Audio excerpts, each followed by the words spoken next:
Hey guys, it's that time of the year where we start getting juicy CADs, and today we have our first look of the Apple Watch Series X, so let's dive right in. So these CAD renders come from 91 Mobiles, who are a pretty credible source. They have given us accurate Apple Watch CADs in the past, including our first look at the Apple Watch Ultra, though actually I just remember they also gave us these Apple Watch Series 7 CADs, which were clearly wrong. Though to be fair, that was a weird year for leaks because everyone thought the Series 7 would definitely have flat sides. One man was so confident he bet his eyebrows on it, and obviously we know what happened after that. So I'm gonna let that slide, 91 Mobiles. We'll pretend like that never happened. And either way, guys, when it comes to leaks, it goes without saying, take this with a grain of salt. Delving into these CADs, obviously this year is a massive year for the Apple Watch, with it celebrating 10 years on this planet. And so obviously there's gonna be big plans, right? Well, yes, there are, guys, because this will be the biggest redesign yet. And here it is.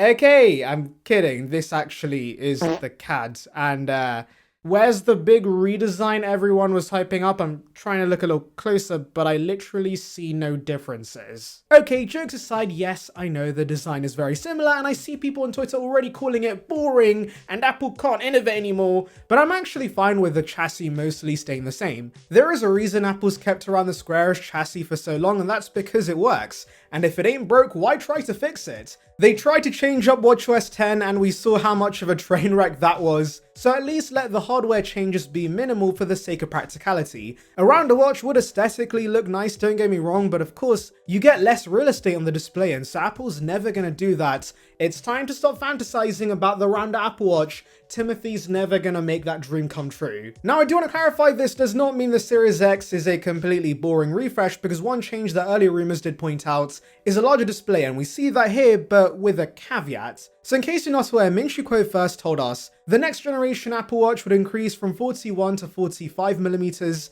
and from 45 to 49mm, whilst being encased in a thinner design than the current models. This was great news because number one, the standard size will now be 45mm. That's a size I prefer, and so I can now get that for less. But also, Apple making the body thinner would be nice to see since it's a watch. It's a product you wear, and so of course, making it thinner isn't entirely pointless. I know the Series 9 isn't bulky per se, but a thickness reduction would make a difference. And essentially this meant you can now get the awesome display the Ultra offers without the extra chunk. Yay! At least that's what I thought, but interestingly, based on these CADs and the dimensions 91 Mobiles gave us, the chassis actually isn't getting thinner, it's actually getting thicker. So the renders do show us a 2-inch display. In comparison, the current Apple Watch Series 9 has a 1.7-inch display, whilst the Apple Watch Ultra has a display of 1.93 inches. So this would be the biggest screen ever on the Apple Watch. That's awesome. But when we get to the dimensions of Series X, it's set to measure roughly 46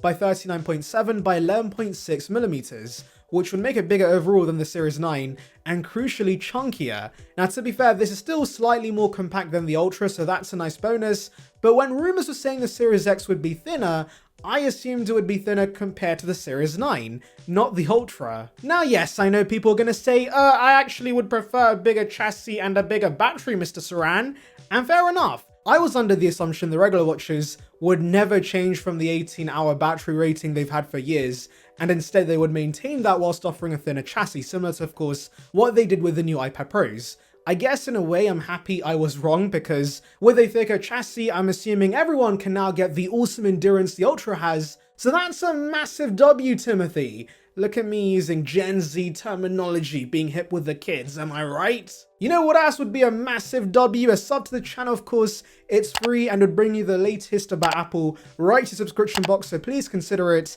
It would be appreciated. Join the saranbyte gang now. Anyways, coming back to the Series X, there's another rumor the renders disprove as well. So previously, Mark Gurman had mentioned a big way Apple's making the body thinner with this new watch is by using a new band mechanism. The current mechanism just takes up too much space that Apple would rather allocate that space towards a bigger battery or other components. And so we heard about a new fancy magnetic mechanism, which made sense because Apple loves chucking magnets wherever possible, but surprisingly there is no mention of this in the CADs. In fact, the body getting thicker likely means they're keeping around the old mechanism, and you might be wondering what's up with that. Well, of course, magnets I did wonder about the sturdiness of a magnetic mechanism, because right now if you try to put a MagSafe wallet on the back of your iPhone, it will pretty easily come off, and so couldn't a thief just swipe your Apple Watch off your wrist? Now, if a random guy like me thought of this, then I'm sure the hundreds of engineers cherry-picked by Timothy also thought about this, and Gurman himself did say he's unsure if Apple would go through with this, so I'm guessing it's been scrapped,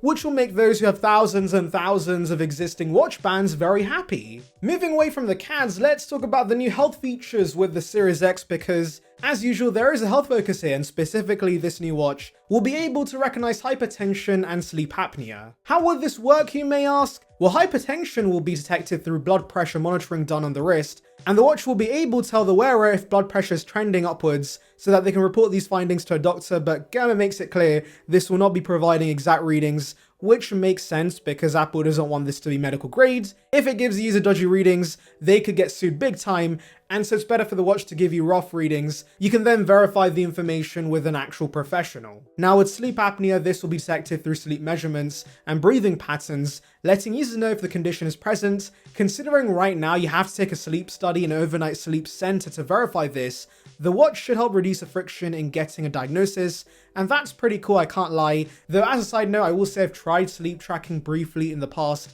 and I found the watch does not really give me enough data, so I wonder how precise this will be, but of course, we'll have to wait and see till the feature is official. But at the very least, guys, I am glad there's more useful health features in the works that I'm sure is going to benefit millions of users. Anyways, let me know your thoughts in the comments, make sure to like and subscribe for more content like this, and thank you for watching. You know what my favorite kind of leaks are? Battery leaks, because that's honestly the one thing I would fix about my 14 Pro Max, and thankfully we have some news about iPhone 16 getting big battery life improvements, so let's delve in. Essentially, there's been a lot of talk regarding iPhone 16 batteries, because the way they're being designed and implemented in the iPhone is changing in a drastic way, and you know who's behind this? The EU, of course. They've put a new law in place which states consumers must be able to replace batteries in their iPhone using accessible tools. Does that mean we're going back to the good old days of removable battery covers? No, we're not. But Apple will be using this fancy technology called electrically induced adhesive debonding, which allows users to apply a low voltage of electricity to quickly dislodge the battery instead of having to rely on finicky adhesive strips. We'll have to see how this is implemented, but I'm gonna be honest, guys, is it really safe for consumers to be playing around with electricity? And also remember, the way you actually open the iPhone remains unchanged, so you have to keep track of screws and smaller parts as you try to do a battery replacement.